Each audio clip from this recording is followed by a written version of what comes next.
Yesterday was another beautiful day in the world of football. Canada made it to the round of 16. A big congratulations to them. And also, I feel very, very sorry for South Africa because they are going back home. And all I have to say is that next time they should try better and they should try harder. All the same, they played a very good game. Defensively, they were very okay. Just like what I said yesterday, that when you look at Canada and South Africa, the difference between both teams is that Canada play very good football and South Africa has been operating with the room of luck. So that luck was not on their side yesterday. Had they been luck was on their side yesterday, at least they would have converted one of their chances. But the luck and the football was on Canada's side. So kudos to Canada. Then coming in today, we have the likes of this Japan and Brazil that will be coming up by 5 p.m. Japan and Brazil, another interesting game. One knockout game that you won't want to miss. That is where we'll see the strength of Brazil. See, Japan is a very good team. I'm telling you, if you don't know, go and watch their game. Japan is a very good side when it comes to football. So it's not going to be that easy for Brazil. So Carlos Ancelotti has to put out his best today. There is nothing like excuse. You don't nothing like try and error. Nothing like you want to run any player. Put that player that you believe that will deliver for you. That is what we want today.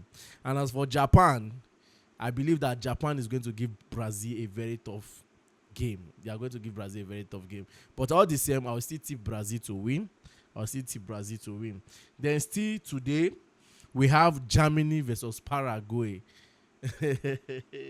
Guy. God. I want to laugh, but something in me say don't laugh. Don't laugh too much. Paraguay is not a bad team, but they have not been that spectacular like that in this tournament. They have not been that spectacular. So for me, I think it's going to be an easy ride for Germany against Paraguay. They are going to punish Paraguay. That one is certain. There's no two ways about it. And let's see how it plays down. Yes. There's no how I will come here and talk and we'll not talk about Chelsea. After all, you can see the logo. You can see the jersey on me. Chelsea. And let me remind you guys, in case some of you have forgotten, that Xabi Alonso is going to resume his duty as the Chelsea coach on the 1st of next month, being 1st of July. That is when Xabi Alonso is going to be resuming as the new manager in charge of Chelsea Football Club. So all those news that you have been hearing, Xabi Alonso visited, no. Everything starts next month, 1st of July. So by next month, I will come here and do my official welcome to Xabi Alonso. And talking about the Premier League and new coaches, you know that last season we talked about new strikers, and we were strikers that you are expecting that will perform very well. We talked about that one last season. Coming in this season, we have new coaches coming into the Big Six or Big Four, Big Five. Which one are you expecting something good from? Which one are you expecting to shake the league next season? Which of these coaches that are coming in that you're expecting to shake the league next season? Number one, Andoni Iraola has been appointed as the new coach of Liverpool. Number two, Xabi Alonso appointed as the new coach of Chelsea. Number three, Michael Carrick is now appointed as the permanent coach of Manchester United. Number four, Enzo Maresca, appointed as the new coach of Manchester City. Number five, Tottenham Hotspur, Roberto De Zerbi. So out of these managers, which of them do you think will pull strings next season? We shake the Premier League next season. Which of this manager is going to be doing this? Drop it at the comment section. For me, I don't know. Will it be Maresca? Will it be Xabi Alonso? Or Andoni Iraola? You cannot write off Andoni Iraola. You can't write off that young man. All right. Yesterday, Sunderland rejected a bid of £8 million from Chelsea concern saying that the bid is more like it's disrespectful to them and also disrespectful to the players, that they never wanted to let go of Granit Xhaka. That means they never wanted to sell. But coming in later yesterday, Chelsea still we still got an information that Chelsea is not backing down, that they are still pushing to see how they can do something encouraging. Because the last one they say is discouraging. Let's see whether they can do something encouraging this time in the matter of Granit Xhaka. Because Xhaka, the other way around, is pushing to join Chelsea. Granit Xhaka is pushing seriously. He wants to join Chelsea. So let's see if Chelsea is going to do that business in a proper way. I said it here yesterday that the 8 million euros, that's 8 million pounds that Chelsea proposed was very, very low. Let's be frank to ourselves. Not be crayfish business with Chelsea. The way Sunderland they do. Mind you, this guy, they no one seller. They no one seller. Now Xhaka they push out. They never sanctioned a sale on Granit Xhaka. They never. Now Chelsea they make all this push because of say Shabby don't they put fire for their hands, say he must bring this guy for me. He must bring him for me since on our Enzo Matters no still they clear.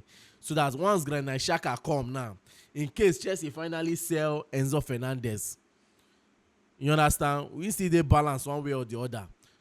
You grab because you see Granit Xhaka, if you no give it that speed, but one thing wey Granit Xhaka will give you na stability and experience. And also pushing further, we also heard that Chelsea and Rayo are already talking about Pep Chavarri. Xabi Alonso really likes the profile of the Spanish fullback.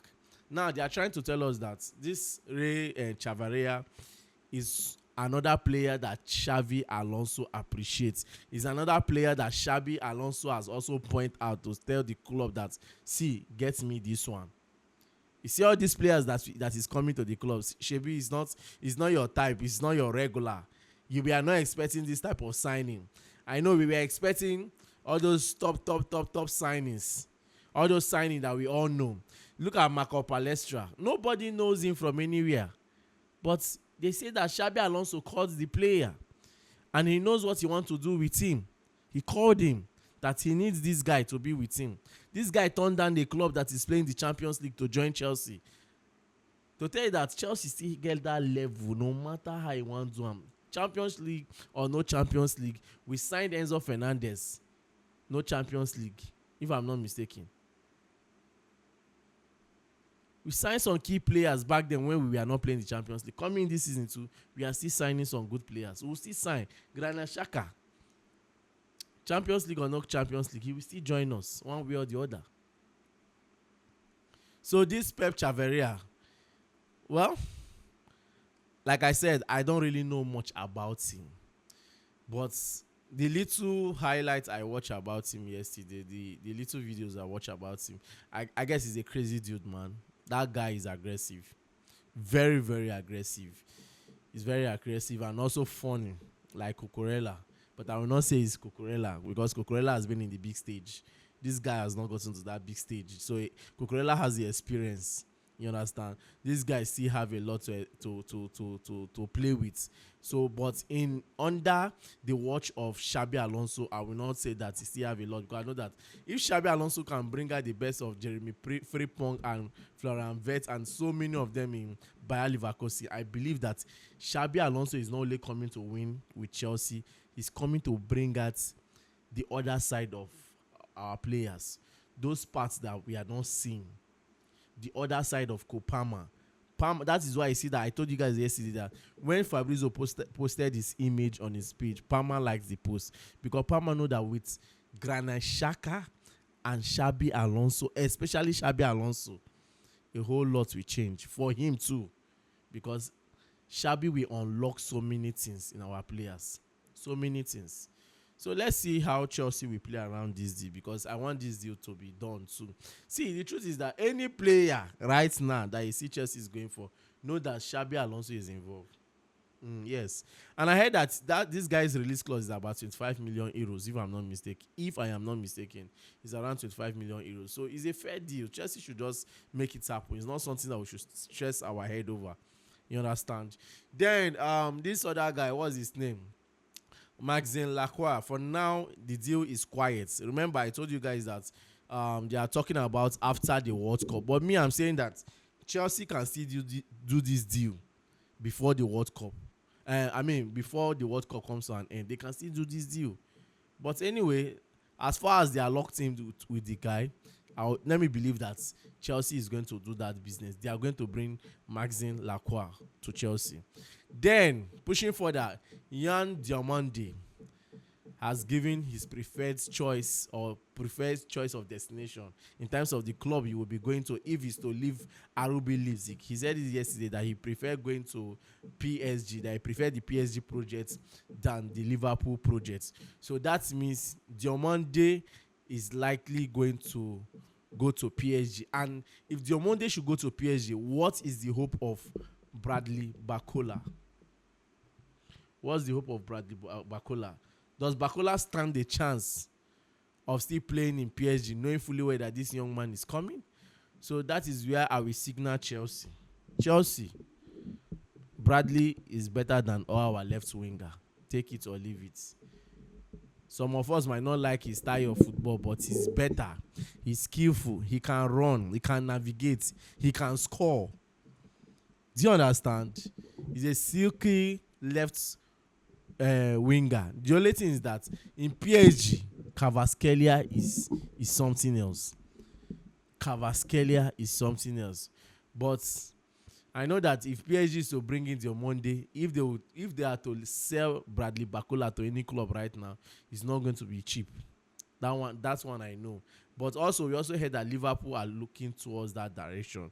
But I don't know how serious they are, because if they were serious, they would have convinced Yan Diomande very, very well. But for me, that PSG, that France league is even better. But he's not worth £100 million. Take it or leave it. Yan Diomande is not worth £100 million. You understand? So, guys, I guess that'll be all for now. While we follow up Granit Xhaka, I hope a year we come and we'll come back here to share it with you guys. So do well to like, share, and subscribe. I remain your humble boy, Peters.